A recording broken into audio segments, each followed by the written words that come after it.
வாழ்க வளமுடன். பேராசிரியர் டாக்டர் துரை லோகநாதனின் அமுதச்சுடர் சிறுகதை சேனலின் சார்பான பணிவான வணக்கங்களும் வாழ்த்துக்களும்.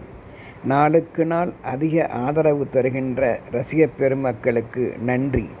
எனது சிறுகதை கருத்துக்களை வெளியிடுவதற்கு உறுதுணை புரிந்தவர்க்கும் உறுதுணையாயிருக்கின்ற யூடியூப் நிறுவனத்தாருக்கும் என்றும் கடமைப்பட்டுள்ளேன்.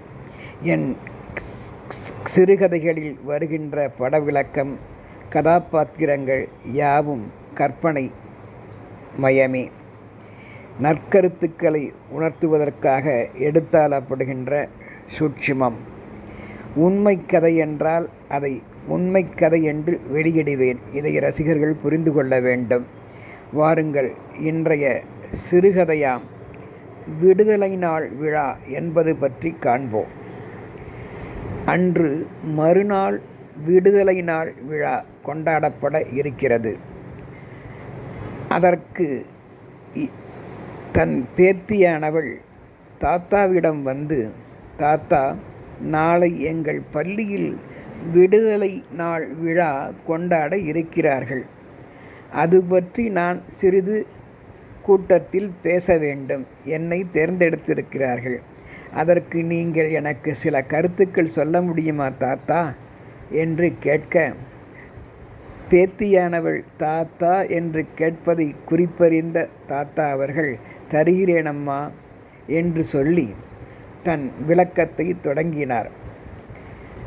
அம்மா, விடுதலை நாள் விழா என்பது அது ஒரு தேசிய திருநாள் விழா என்பதை நீ புரிந்து கொள்.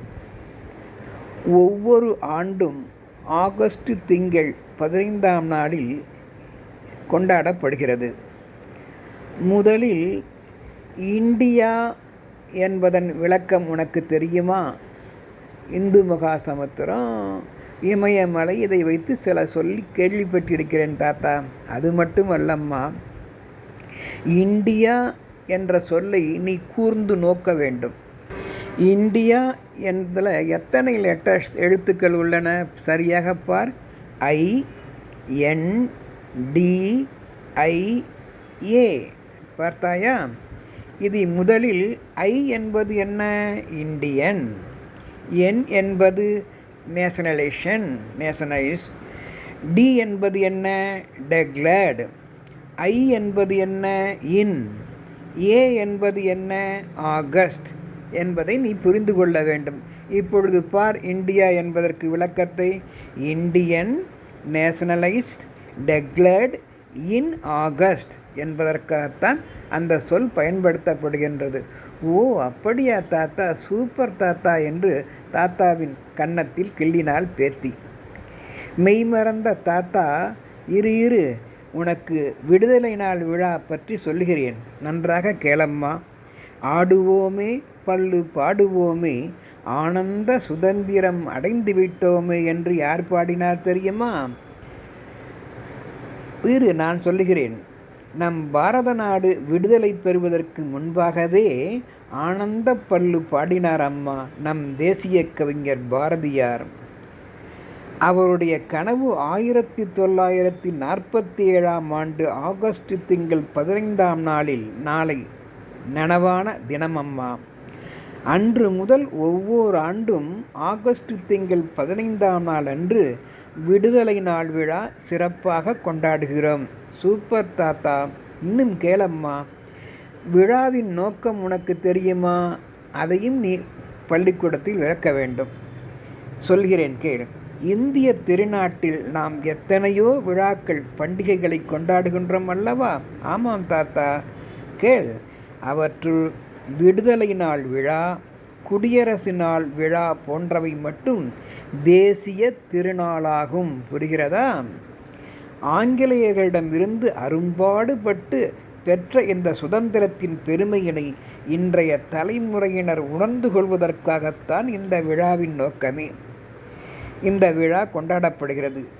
நிரம்ப எண்ணற்ற தலைவர்கள் அளப்பரிய தியாகங்களையெல்லாம் செய்து பெற்ற சுதந்திரம்தானம்மா. இந்த சுதந்திரம் தானாக வந்துவிடவில்லை. குண்டாந்தடிகளுக்கும் அடக்குமுறைகளுக்கும் இல்லையா? எத்தனையோ துயரங்களுக்கு இடையில் கிடைத்தது தான் இந்த சுதந்திரம். அப்படி பாடுபட்ட நம் தலைவர்களுக்கு அஞ்சலி செலுத்துவதற்காகவும் பெற்ற சுதந்திரத்தை பேணி காத்திடவும் நாம் ஒவ்வொருவரும் உறுதி பூணவும் கொண்டாடப்படுகின்ற விழாவே விடுதலை நாள் விழா என்பதுதான் நோக்கம். புரிந்துகொள். சூப்பர் தாத்தா. அது கொண்டாடும் முறை தெரியுமா?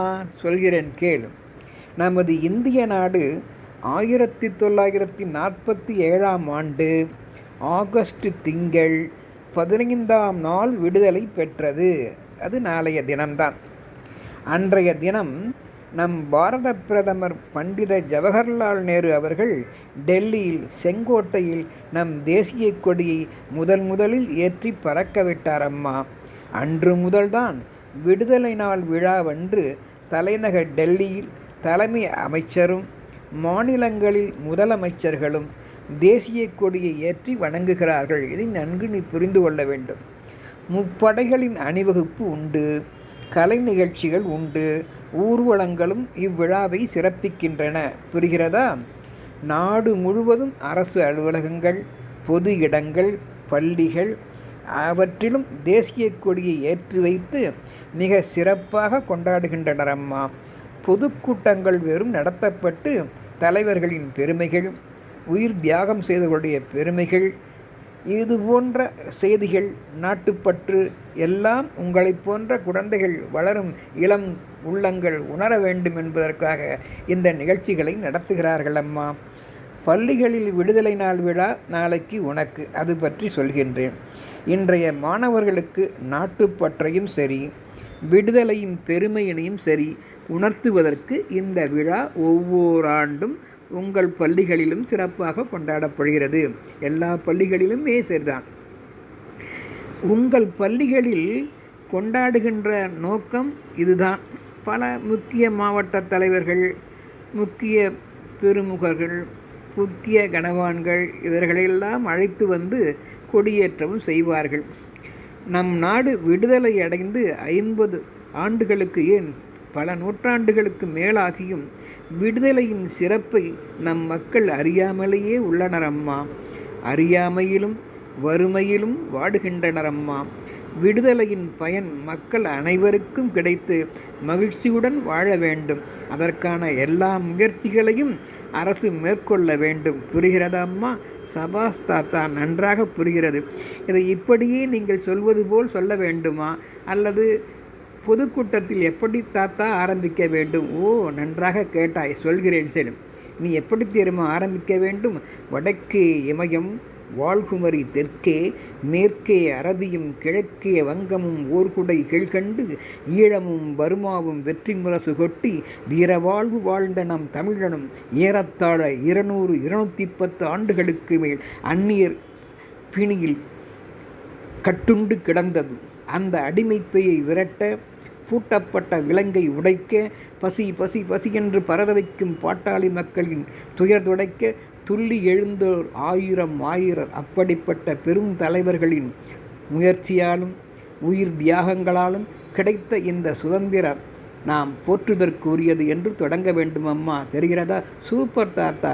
நான் பள்ளிக்கூடத்தில் போய் விடுதலை நாள் விழா பற்றி கூறி நல்ல பெருமை பாராட்டுகளுடன் வருவேன் தாத்தா. குட் பை தாத்தா. See you.